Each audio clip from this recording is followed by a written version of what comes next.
Hello friends, yes technologies में आपका स्वागत है। आज हम देखने जा रहे हैं scanner class. Scanner class is nothing but a class which is use to accept the value at a run time. अगर आपको रन टाइम से कोई वैल्यूज़ एक्सेप्ट करनी है तो आप स्कैनर क्लास के थ्रू जा सकते हो। स्कैनर क्लास जो है ये प्री डिफाइन क्लास है। ऑलरेडी जेम्स गॉसलिंग ने ये क्लास बना के रखा हुआ है। So it is called as a pre define class. और स्कैनर क्लास जो है जावा डॉट यूटिल पैकेज के अंडर आता है। सो जावा के अंदर जो ऑलरेडी डिफाइन किए हुए क्लासेस है, अगर आप यूज़ कर रहे हैं वो क्लासेस, तो आपको पर्टिकुलर पैकेज जो होता है उस क्लास का in your own class import करना पड़ता है। सो इंपोर्ट कैसे होता है कोई भी package in your own class, तो उसका सिंटैक्स मैं आपको बता रही हूँ। इंपोर्ट, यहाँ पर आता है उस क्लास का पैकेज नेम। जैसे कि मुझे अगर स्कैनर क्लास मेरे क्लास के अंदर यूज़ करना है तो मैं import Java dot util dot star करूँगी। इस तरीके से अगर आप लिखोगे, इस तरीके से अगर आप पैकेज इंपोर्ट करोगे तो स्कैनर क्लास और इस पैकेज के अंदर आने वाले हर एक क्लास को आप चाहो तो आपके क्लास में यूज़ कर सकते हो। बिकॉज हमने यहाँ पर लास्ट में एस्ट्रिक मार्क्स दिया है। Asterisk is nothing but all. So util package के अंदर जितने भी क्लासेस आते हैं आप वो यूज़ कर सकते हो।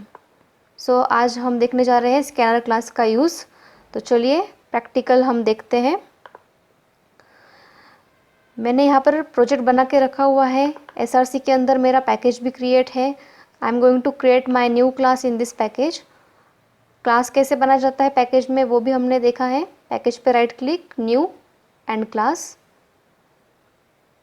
यहाँ पर आपको आपके क्लास का नाम देना पड़ता है। सो मैं दे रही हूँ डेमो स्कैनर एंड फिनिश।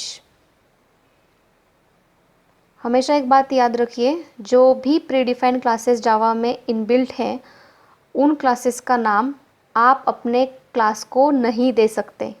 आप देखिए मैंने मेरे क्लास को नाम क्या दिया है, डेमो स्कैनर नाम दिया है। अगर आप सिर्फ स्कैनर क्लास को नाम दोगे तो वो एरर मारेगा at the time of execution. So मैं क्या करने वाली हूँ, मैं यहाँ पर 2 नंबर एक्सेप्ट करने जा रही हूँ, इंटीजर वैल्यूज़। जैसे कि मैंने बताया था, आप जब कोडिंग स्टार्ट करते हो, जब भी आपको कोई कोड लिखना होता है वो विद इन अ फंक्शन लिखा जाता है। So first of all you have to create your own function, that's nothing but a user defined function. So मैं यहाँ पर ऐड नाम का एक फंक्शन बना रही हूँ। With in this function you have to write your code. So first of all you have to create object of your scanner class. Scanner ये क्लास है, इस क्लास के अंदर कुछ फंक्शंस है। लाइक इंटीजर वैल्यूज़ एक्सेप्ट करने के लिए नेक्स्ट इंट फंक्शन है, फ्लोट वैल्यूज़ एक्सेप्ट करने के लिए नेक्स्ट फ्लोट फंक्शन है, स्ट्रिंग वैल्यू एक्सेप्ट करने के लिए स्ट्रिंग नेक्स्ट लाइन फंक्शंस है। तो ये जो फंक्शंस है ये सारे स्कैनर क्लास में अवेलेबल हैं। So first of all you have to create object of this scanner class like this. Scanner obj is equal to new scanner। इस तरीके से हम नॉर्मली फंक्शंस अपने क्लास के ऑब्जेक्ट्स बनाते हैं, राइट। सो जब हम स्कैनर क्लास का ऑब्जेक्ट बनाएंगे तो यहाँ आपको ये जो स्कैनर क्लास है ये इंपोर्ट करना होगा because it's a predefined class, right. So जैसे कि मैंने बताया था आपको जावा डॉट यूटिल पैकेज जो है वो इंपोर्ट करना होगा इन योर ओन क्लास। तो लाइक दिस आप कोई भी पैकेज आपके ओन क्लास में इंपोर्ट कर सकते हो। Import Java dot util dot star. At last you have to place one semicolon. So इस तरीके से मैंने क्या किया, स्कैनर क्लास को इंपोर्ट किया है। देख सकते हो आप यहाँ की एरर जो है अब चली गई है, बट लास्ट वर्ड पे मेरी एरर आ रही है because within parenthesis you have to write another class जिसका नाम है सिस्टम डॉट इन। सो देखिए जब आप स्कैनर क्लास का ऑब्जेक्ट बनाते हो तो आपको ये स्कैनर क्लास जावा डॉट यूटिल पैकेज से इंपोर्ट करना होता है। इस तरीके से आप कोई भी पैकेज इंपोर्ट कर सकते हो।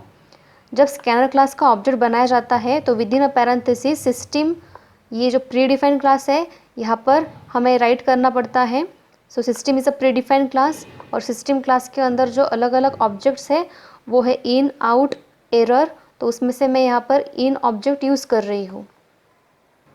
सो सिस्टम इस क्लास के अंदर का मैं आई एन ऑब्जेक्ट यूज़ कर रही हूँ बिकॉज मुझे इनपुट लेना है at a run time, so I am using here I an object. और जब हम कोई भी स्टेटमेंट प्रिंट करते हैं जावा में तो हम O U T out object use करते हैं with this system class. Now अब मुझे दो इंटीजर वैल्यूज़ एक्सेप्ट करने हैं, तो वैल्यूज़ एक्सेप्ट करके कहीं तो मुझे स्टोर करने होंगे, राइट। इसलिए मैं क्या कर रही हूँ, दो इंटीजर वेरिएबल ले रही हूँ, लाइक num1 कॉमा num2, और रिज़ल्ट स्टोर कराने के लिए मैं एक रिज़ल्ट नाम का वेरिएबल ले रही हूँ। अब इस num1 में हमें क्या करना है, वैल्यू एक्सेप्ट करनी है, लेकिन कहाँ से, रन टाइम से। तो जब हम कोड रन करेंगे तो पहले हमें कंसोल पे कोई मैसेज देना होगा, like please enter first number. तो कोई मैसेज प्रिंट करना है जावा में तो हम यूज़ करते हैं system.out.println। देखिए सिस्टम प्रीडिफाइंड क्लास है, java.lang पैकेज में आता है। सिस्टम क्लास के अंदर आउट पे ऑब्जेक्ट है और in ऑब्जेक्ट है। in ऑब्जेक्ट इनपुट लेने के लिए, आउट ऑब्जेक्ट आउटपुट प्रिंट कराने के लिए यूज़ होता है। फाइन, सो यहाँ पर मैं दे रही हूँ एक मैसेज, एंटर फर्स्ट नंबर। अब जब ये मैसेज आएगा तो आप क्या करोगे, कोई नंबर एंटर करोगे, वो होगा इंटीजर वैल्यू। वो इंटीजर वैल्यू हमें कहाँ स्टोर करानी है, कंसोल से उठा के num1 में स्टोर करानी है। इसीलिए तो हमने क्या किया था, स्कैनर का एक ऑब्जेक्ट बनाया हुआ था। सो यहाँ पे आपको क्या करना होगा, स्कैनर का ऑब्जेक्ट लेना होगा एज इट इज़, और जिस टाइप की आपकी वैल्यू होगी, लाइक इंटीजर, फ्लोट, डबल, उसी टाइप के फंक्शन को आपको क्या करना होगा, यहाँ पर यूज़ करना होगा। आप देख सकते हो मेरे स्क्रीन पे यहाँ पर डिफरेंट ऑप्शंस मिल रहे हैं आपको। So I am going to use next int function because मेरी वैल्यू जो है वो इंटीजर टाइप की है। तो इस तरीके से आप क्या करोगे, फर्स्ट वैल्यू एक्सेप्ट करोगे और num1 वेरिएबल में स्टोर करोगे। सेम प्रोसेस यूज़ होगी सेकेंड नंबर के लिए, एंटर सेकेंड नंबर।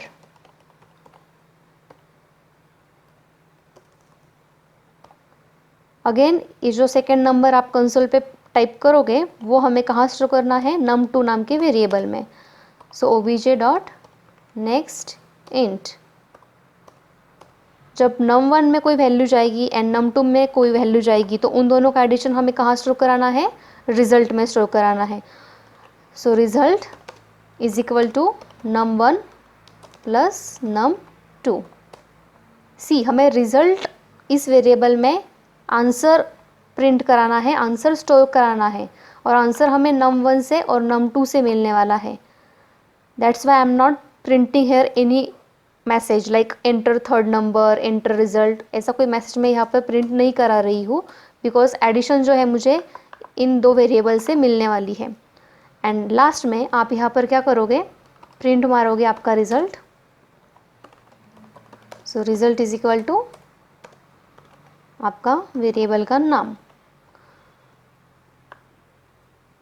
सो ये मेरा हुआ स्कैनर का कोड। स्कैनर क्लास के थ्रू जब भी कोई आप वैल्यू एक्सेप्ट करोगे तो first of all scanner class का ऑब्जेक्ट बनाओगे using this system class, because हमें इनपुट एक्सेप्ट करना है तो सिस्टम क्लास तो लगेगा ही with this in object. Then कोई मैसेज देना होगा आपको यूज़र के अंडरस्टैंडिंग के लिए, देन आपको वेरिएबल के अंदर वैल्यू स्टोर करानी होगी। वेरिएबल जिस टाइप का होगा उसी टाइप का फंक्शन आपको क्या करना होगा, इस स्कैनर क्लास के ऑब्जेक्ट के थ्रू कॉल करना होगा। सो ये तो हुआ हमारा लॉजिक। अब लास्ट में हमें मेन फंक्शन क्रिएट करना पड़ता है बिकॉज जावा का ब्रेन जो है वो मेन फंक्शन है। अगर आप मेन फंक्शन नहीं लिखोगे तो आपका कोड जो है वो रन नहीं होगा। सो मैं मेन फंक्शन लिख रही हूँ, public static void main string args। So normally आपको यहाँ पर args देखने मिलेगा। आप चाहो तो यहाँ पर कोई भी वेरिएबल नेम दे सकते हो, इवन आप अपना नाम भी दे सकते हो, बट एज अ प्रोफेशनल मैं सजेस्ट करूँगी आपको कि यहाँ पर आपका नाम मत दीजिए, यहाँ पर कोई वेरिएबल नेम दीजिए। सो मैं सपोज ए दे रही हूँ और यहाँ पर आपको आपके क्लास का ऑब्जेक्ट क्रिएट करना होगा। आपका क्लास है demo scanner, with in this demo scanner आपने ऐड नाम का फंक्शन बनाया है, राइट। सो इस ऐड फंक्शन को कॉल करने के लिए आपके क्लास का ऑब्जेक्ट आपको यहाँ पर within a main function बनाना होगा। याद रखिए ऑब्जेक्ट जो है हमेशा मेन फंक्शन में ही बनाए जाते हैं। सो इस तरीके से आप अपने क्लास का ऑब्जेक्ट बनाओगे। Class name, then object name is equal to new keyword, new is nothing but a keyword, again your class name and parenthesis, आपका लाइन एंड कराने के लिए सेमीकोलन, एंटर मार के आपको क्या करना होगा, यूजिंग दिस ऑब्जेक्ट आपके क्लास के जितने भी फंक्शंस आपको कॉल करने हैं आप कर सकते हो। फिलहाल मेरे क्लास में ऐड नाम का फंक्शन है, सिर्फ एक ही फंक्शन है, तो मैं एक ही फंक्शन कॉल कर रही हूँ। ठीक है, सारा कोड टाइप होने के बाद में आपको क्या करना है, आपका कोड है सेव करना है Ctrl+S के थ्रू, और कोड रन करने के लिए Ctrl+F11 आप प्रेस कर सकते हो, या फिर यहाँ पर एक रन ऑप्शन है, उस रन ऑप्शन में जाकर भी आप अपना कोड एग्जीक्यूट कर सकते हो। सी ऑन माई कंसोल, यहाँ पर एक फर्स्ट मैसेज आ रहा है, एंटर फर्स्ट नंबर, सो मैंने डाला 60। अगेन मैं एंटर बटन पे प्रेस कर रही हूँ, एक मैसेज आया, एंटर सेकेंड नंबर, मैंने सेकेंड नंबर डाला सपोज़ 70। एंटर बटन पे वापस मैं प्रेस कर रही हूँ, देखिए मेरा रिज़ल्ट आ चुका है 130। ठीक है, तो अगर मैंने ये मैसेज नहीं दिए होते तो मुझे अंडरस्टैंड नहीं होता मशीन या कंसोल पे क्या हो रहा है। दैट्स वाई ये मैसेज जो है देना बहुत ज़रूरी है। फाइन, जब मैंने फर्स्ट मेरा कोड एग्जीक्यूट किया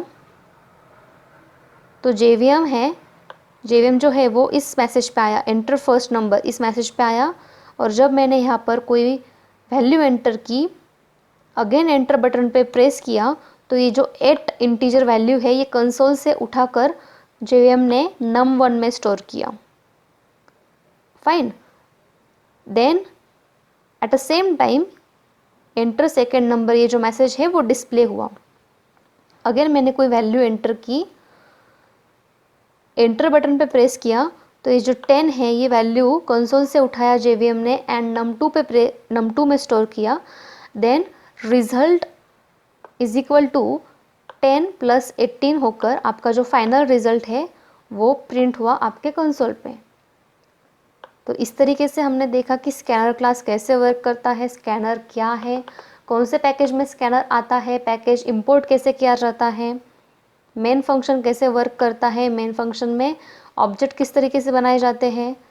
ठीक है, तो अगर आपको ये वीडियो पसंद आया होगा तो please like, share and subscribe कीजिए। Thank you.